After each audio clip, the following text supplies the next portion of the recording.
यह प्रेम कहानी है एक छोटे से गांव में रहने वाले एक लड़के की है जो कि अपने नजदीक के गांव में रहने वाली एक लड़की से मोहब्बत करता था। वह दोनों एक दूसरे को बहुत पसंद करते थे, पर उन्हें पता था कि उनके इस रिश्ते को उनके घर वाले कभी भी नहीं स्वीकारेंगे।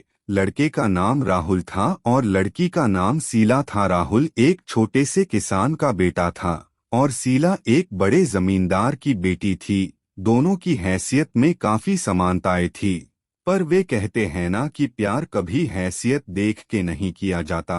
राहुल हर रोज शाम 6 बजे शीला से मिलने चोरी छुपे उसके गांव जाया करता था। वहां वह तालाब के किनारे बैठकर अपनी शादी के सपने को सच करने की बातें करते रहते थे। चोरी छुपे मिलना उनकी मजबूरी हुआ करती थी, क्योंकि गांव में अक्सर ऐसे रिश्तों पर हमेशा सवाल खड़े होते थे और गांव के लोगों की हमेशा से यही चाहते हैं कि उनके बच्चों का विवाह उनकी जात बिरादरी के अंदर ही हो, न कि उससे बाहर। और राहुल और शीला की बिरादरी भी अलग अलग थी, इसलिए उन्हें इस बात का भी डर भी सताता रहता था।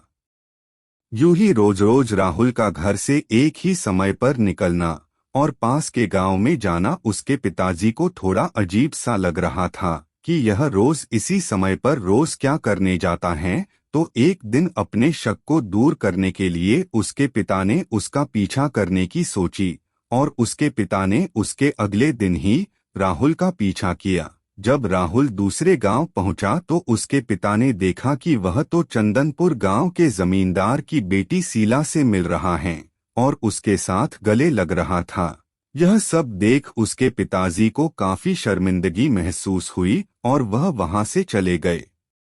जैसे ही थोड़े समय बाद जब राहुल घर पहुंचा तो उसके पिता ने उससे पूछा कि आज तुम चंदनपुर गांव में क्या कर रहे थे।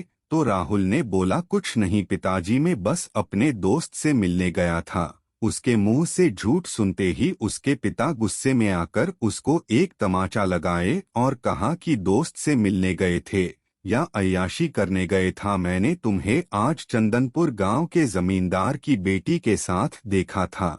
क्या कर रहे थे तुम उसके साथ? तुम्हें जरा भी शर्म नहीं आई कि अपने माँ बाप का नाम तुम इस कदर डूबा रहे हो? वो तो शुक्र मनाओ कि मैंने आज तुम्हें देख लिया। अगर गांव का कोई और व्यक्ति देख लेता तो बदनामी तो होती और उस लड़की के भाई तुम्हारे हाथ पैर तोड़ता, वो अलग।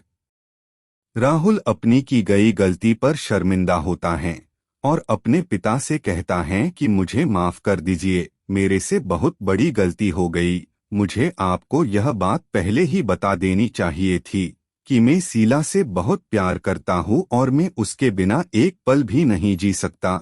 यह सुनते ही उसके पिता उससे कहते हैं कि बेटा देखो, ये बात तुम्हें भी पता है कि वो हमसे हैसियत में कितने बड़े हैं और वो तुम्हारे इस रिश्ते को कभी नहीं स्वीकारेंगे, इसलिए बेहतर यही होगा कि तुम उसे भूल जाओ। अपने पिता की बात सुनकर राहुल काफी मायूस हो जाता है और पूरी तरह से टूट जाता है। काफी दिन बीत जाते हैं। राहुल और शीला एक दूसरे से नहीं मिलते हैं। शीला काफी परेशान होती हैं कि कुछ दिनों से राहुल उससे मिलने क्यों नहीं आ रहा है। कुछ दिन और बीत जाने के बाद शीला को और टेंशन होने लगती है, इसलिए बात की जड़ तक पहुंचने के लिए वह राहुल के गांव की तरफ राहुल से मिलने के लिए निकल लेती हैं। जब वह रास्ते में चलती जा रही है तो अचानक उसकी टक्कर एक लड़के से हो जाती है और वो लड़का कोई और नहीं राहुल ही होता है।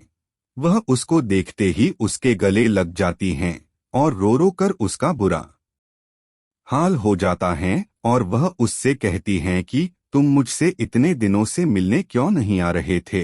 पता है मैं कितना परेशान हो रही थी कि कहीं तुम्हें कुछ हो तो नहीं गया, पर शुक्र है कि तुम ठीक हो। इतने में राहुल शीला को चुप करता है और उसको अपनी सारी बात बता देता है कि उसके पिता ने उसको तुमसे मिलते देख लिया था और हमें एक दूसरे को भूल जाने को कहा है। इतने में शीला राहुल से कहती हैं कि तुम्हारा प्यार क्या इतना ही सच्चा है कि एक मुसीबत आने पे तुम हमारे प्यार को भूल जाओगे। अगर मुसीबत आई है तो हम दोनों डट कर सामना करेंगे। मैं आज ही अपने पापा से तुम्हारी बात करूंगी कि हम एक दूसरे को कितना चाहते हैं। इतने में राहुल शीला से कहता है कि नहीं, तुम ऐसा कुछ नहीं करोगी। मैं नहीं चाहता कि तुम अपने परिवार के सामने शर्मिंदा हो और उनका दिल दुखे, इसलिए बेहतर यही होगा कि अब हम एक दूसरे को भूल जाएं। इतना कहकर राहुल वहां से चला जाता है, पर वो मन ही मन बहुत रो भी रहा होता है कि उसका इतने सालों का प्यार अब खत्म हो जाएगा। शीला काफी उदास होकर घर पहुंचती हैं, पर वह राहुल की बात को ना मानते हुए अपने पिता से अपने रिश्ते का खुलासा कर देती हैं। वह बताती हैं कि वो राहुल से कितना प्यार करती है। यह सुनकर शीला के पिता उस पर काफी गुस्सा होते हैं। इस बात पर नहीं कि उसने प्यार क्या, बल्कि इस बात पर कि उसने एक किसान के बेटे से प्यार किया। उसके पिता कहते हैं, चाहे तुम जीते जी मर जाओ, पर मैं तुम्हारी शादी उससे कभी नहीं करवाऊंगा। तुम्हें हमारी हैसियत देखकर प्यार करना चाहिए था। हमारी भी इज्जत है। अगर तुम्हारी शादी उस लड़के से होगी तो हमारी पूरे गांव में बेइज्जती हो जाएगी, और यह मैं जीते जी कभी नहीं होने दूंगा। शीला के लाख मनाने के बावजूद भी उसके पिता उसकी बात नहीं मानते हैं और उसको एक कमरे में बंद कर देते हैं। कुछ दिन बीत जाने के बाद शीला के पिता उसकी शादी अपने एक दोस्त के बेटे के साथ पक्की कर देते हैं। शीला इस रिश्ते के लिए बिल्कुल भी तैयार नहीं थी, पर अपनी नाक कटने के डर से उसके पिता को यह फैसला मजबूरन लेना पड़ा। शीला की शादी की खबर सुनकर राहुल को एक झटका लग गया था और वह काफी दुखी हो गया था। शीला की शादी को होने में सिर्फ 2 दिन रह गए थे। शीला पूरी तरह से टूट चुकी थी, पर शीला को ये जरूर पता था कि राहुल के दिल में अभी भी उसके लिए प्यार जिंदा है। उसके अगले दिन ही शीला ने ठाना कि अगर मैं जिएगी तो राहुल के साथ ही, और मारेगी भी तो राहुल के साथ ही। और इसी इरादे के साथ वह अपने कमरे की खिड़की से भाग गई और सीधा राहुल के पास जा पहुंची। जब वह राहुल के पास पहुंची तो राहुल उसे देखकर बहुत खुश हो गया और वह एक दूसरे को देखते ही देखते गले लग गए। फिर शीला ने उसे बताया कि वो सब कुछ छोड़कर उसके पास आ गई हैं।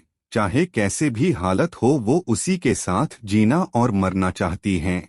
उसकी ये बातें सुनकर राहुल भी काफी इमोशन हो गया और उसने भी उसको जीने से लेकर मरने तक का साथ निभाने का वचन दिया। इतने में शीला के घर वाले देखते हैं कि शीला घर पर नहीं है, वह घर से भाग गई हैं। इतने में उसके पिता का शक सीधे राहुल पर जाता है कि वो उसी के घर भागी होगी।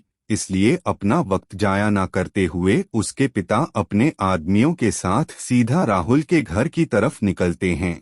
जितने में राहुल और शीला वहां से कहीं दूर जाने की सोच रहे होते हैं, इतने में शीला के पिता वहां पहुंच जाते हैं और उसको वहां ही ले ही जा रहे होते हैं कि इतने में राहुल शीला के पिता से प्रार्थना करता है कि हमें अलग मत करिए, हम एक दूसरे के बिना नहीं रह सकते। पर शीला के पिता उसकी एक बात भी नहीं सुनते और उनको गोली मारकर हत्या कर देते हैं। यह सोचकर कि अब ये लड़का ही नहीं रहेगा तो शीला भी अब कहीं नहीं जाएगी और उनकी गांव में बेइज्जती होने से भी बच जाएगी।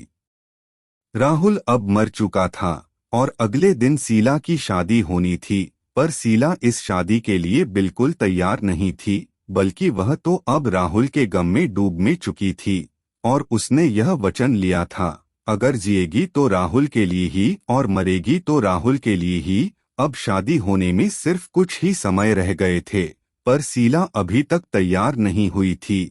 यही गम में सोचते सोचते अचानक उसकी नज़र चूहे मारने वाली दवाई पर पड़ती है और बिना सोचे वह दवाई उस रैट पॉइजन को उठा लेती हैं और उसे खा लेती हैं, यह सोचकर कि अब जीते जी तो वह उसकी ना हो सकी, पर अब मरकर तो उसकी हो सकती हूँ। और उसके कुछ पल बाद ही शीला की मौत हो जाती है। दोस्तों, आशा है आपको यह स्टोरी बहुत अच्छी लगी होगी। अगर पसंद आई है तो चैनल को सब्सक्राइब करें।